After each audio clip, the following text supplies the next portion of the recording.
Olá, queridos, paz de Cristo Jesus seja sobre as vossas vidas. O tema desta vez é a vida com Cristo. Para tanto, vamos a um texto que está no Evangelho de Jesus, na versão de João, capítulo 16, versículo de número 33. Veja o que diz o texto. Eu vos tenho dito essas coisas para que tenhais paz em mim. No mundo tereis tribulações ou aflições, mas não vos desanimeis. Eu venci o mundo. É importante de início observar que as palavras de Cristo dizem: eu venci o mundo. Há quem diga, vá além, acrescente por sua conta em isso: eu venci o mundo e vós vencereis. O vós vencereis, portanto, é por conta do homem ou de quem não tem o cuidado de observar como está escrito, ou quer enfeitar, ou dar uma mãozinha para Deus, se é que isso é possível. O que Jesus disse foi: eu venci o mundo. Ponto.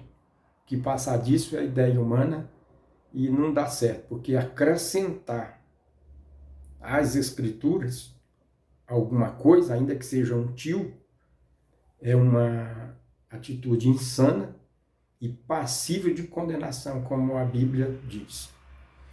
Porém, o que queremos nos ater aqui é essa expressão: no mundo tereis tribulação ou aflições.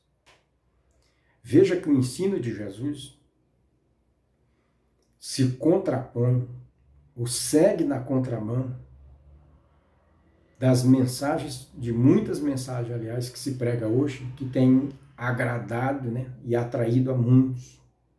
Mensagens que propagandeiam que a vida com Cristo é uma vida de bonança, é um mar de rosas, onde não se sofre, onde não se tem privações ou sofre qualquer escassez. Há até quem diga que se alguém tiver doente ou até uma simples dor de cabeça é porque está em pecado e que isso não condiz com a vida do Filho de Deus, e aí seguem fazendo as suas propagandas mentirosas na intenção de atrair ou fazer vítimas. Porém, a verdade é clara: no mundo tereis aflições, ou seja, a vida com Cristo não é mar de rosa e não é bonança. Esse tipo de pregação atenta não só contra as Escrituras, mas contra a própria inteligência. Basta que se raciocine um pouco para se perceber que essa ideia, embora massageie o ego de alguns, ela não condiz com a jornada cristã. Quem serve a Cristo está a caminho do céu. Portanto, viver com Cristo é uma vida de transformação. E essa transformação demanda renúncia, desafios, e implica em provações e sofrimento. A vida cristã propõe uma transformação, propõe que se deixe o velho homem, que se despoje do velho homem, para que sejamos revestidos do novo homem, gerado segundo Cristo, segundo a verdade, e a santidade, como diz as Escrituras. Portanto, não há qualquer margem para essa vida de bonança tão propagandeada e, infelizmente, que tem seduzido, muitos ou não poucos. A vida cristã, o andar com Cristo, passa pelo deserto. O próprio Cristo passou pelo deserto. E não passou pelo deserto por uma falha ou uma cilada de Satanás. O texto bíblico diz que foi o Espírito Santo que levou Jesus ao deserto para ser tentado por Satanás. Portanto, o deserto é uma realidade da vida cristã e deserto, como se sabe, fala de provação. Então não há, aqui já cai por terra, né, a ideia de bonança e mar de rosa. Andar com Cristo, ou a vida com Cristo, passa pelo deserto. A vida com Cristo também, em algumas situações, enfrenta a escassez de pão. Isso não é uma constante, não é uma regra, mas em algumas situações é possível que se enfrente escassez de pão. Por mais que não se aceite, ainda que isso nos escandalize, essa é uma realidade da qual não se pode negar. A vida cristã enfrenta a escassez de pão. Se não fosse assim, Jesus não teria multiplicado o pão. Por que ele multiplicou? Porque não tinha pão para quem o seguia. Ou o que tinha servia apenas ou atendia apenas a um ou alguns. Portanto, essa é uma realidade a qual não se pode negar. Volto a dizer, não é uma constante, mas é uma realidade possível de acontecer. Há quem diga, valendo-se da experiência do salmista, que nunca viu um justo mendigar um pão. Essa é uma experiência do salmista, não é uma regra geral. Jesus falou do rico e do Lázaro. E quando falou desses dois personagens, Jesus disse que o Lázaro era o justo e que o justo mendigava o pão. Portanto, se você nunca viu um justo mendigar o pão, basta você ler a Bíblia. Você vai ver um justo mendigando o pão. Isso, porém, não desmerece um servo de Deus, não compromete a fé cristã, porque se faltou pão, ou quando faltou pão, Jesus multiplicou o pão.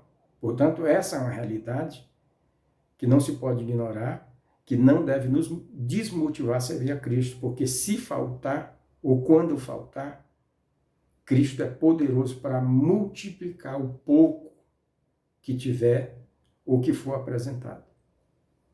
Portanto, a ausência de pão não é motivo para se abater. Ao contrário, pode ser uma oportunidade para vivermos o milagre. O nosso Cristo é o Cristo que multiplica pão. O nosso Deus é o Deus que abre porta aonde não tem porta. A vida cristã também enfrenta tempestades. Andar com Cristo também implica em enfrentar, ou também se enfrenta, tempestades. A tempestade atingiu o barco que Jesus estava com os discípulos de forma tão violenta que se Jesus não tivesse no barco, os discípulos teriam morrido. Portanto, na vida cristã há tempestade. Todavia, volto a dizer, não é motivo para nos assustar, tampouco para desanimar, pois o nosso Cristo tem autoridade para falar ao vento e falar ao mar, para que eles se aquietem e assim fazer bonança na vida daqueles que lhe servem. Portanto, não tema a tempestade. O nosso Senhor, o Cristo a quem nós servimos, faz bonança, seja qual for a tempestade que se apresente na nossa jornada. Na vida cristã, o servir a Cristo exige também condições, ou a consciência de que andar com Cristo também se enfrenta rejeição. Isso é uma realidade que também não pode se ignorar. O próprio Cristo foi rejeitado. Aliás, não é estranho ser rejeitado. O estranho é ser aplaudido pelo mundo. Infelizmente, tem gente que se acostumou com isso, busca isso e até exige honra do mundo. Ora, o estranho não é ser rejeitado, o estranho é ser aplaudido ou homenageado pelo mundo. Quando o mundo bate palma para a igreja, é sinal de que alguma coisa está errada. É possível até que a igreja esteja desviada. O mundo é treva, a igreja é luz. Não tem aliança amigável entre essas duas realidades. Portanto, o normal não é ser honrado e elogiado, o normal é ser rejeitado. Se Cristo foi rejeitado, como que não seríamos rejeitados? Portanto, é possível o desprezo, a rejeição e o descaso. O próprio Jesus alertou para esse ódio do mundo em relação aos que os servem. A vida com Cristo também implica em renúncia. Jesus foi enfático ao ensinar: quem quiser vir após mim, quem quiser, não se serve a Cristo obrigado. Você não deve ir à igreja forçado ou para agradar pai, mãe, ou quem quer que seja. Se serve a Cristo, é voluntário, é espontâneo, é quem quiser. Quem quiser vir após mim, tome a sua cruz. Não é a cruz dos seus pecados, porque os seus pecados quem levou foi Jesus. A cruz dos nossos pecados, quem carregou foi Cristo. Quem pagou os nossos pecados foi Cristo. Isaías diz, o profeta Isaías, tendo uma visão do Calvário, 700 anos antes de Jesus, ele diz: ele tomou sobre si, ele carregou sobre si os nossos pecados. Portanto, não é a cruz dos seus pecados, é a cruz da renúncia do eu. É abrir mão da própria vontade, da vontade pessoal, para fazer a vontade de Cristo. Portanto, um servo genuíno não tem vontade própria. A vontade de um servo é fazer a vontade de seu Senhor. Tem gente que diz que serve a Cristo, mas a sua oração, a sua conduta é: Senhor, abençoa a minha jornada. Parece até uma frase bonita, né? Parece até que está tudo certo, mas veja bem, há uma diferença entre eu orar: Senhor, abençoa a minha jornada, e eu dizer, ou eu orar: Senhor, aonde quer que sou, aonde o Senhor deseja que eu vá, qual é o rumo que eu tenho que seguir, qual é a direção que eu tenho que caminhar. Portanto, há uma diferença entre essas duas coisas. Há muita gente que diz que quer servir a Cristo, mas na verdade elas querem que Cristo embarque no projeto delas, ou faça o que lhes agrada. Um servo de Cristo é diferente. O servo de Cristo curva-se diante dele, abre mão das suas vontades. Senhor, o que tu quiser, aonde tu quiseres, ou como tu quiseres. É assim que procede um servo de Cristo. É assim que se comporta quem quer servir a Cristo.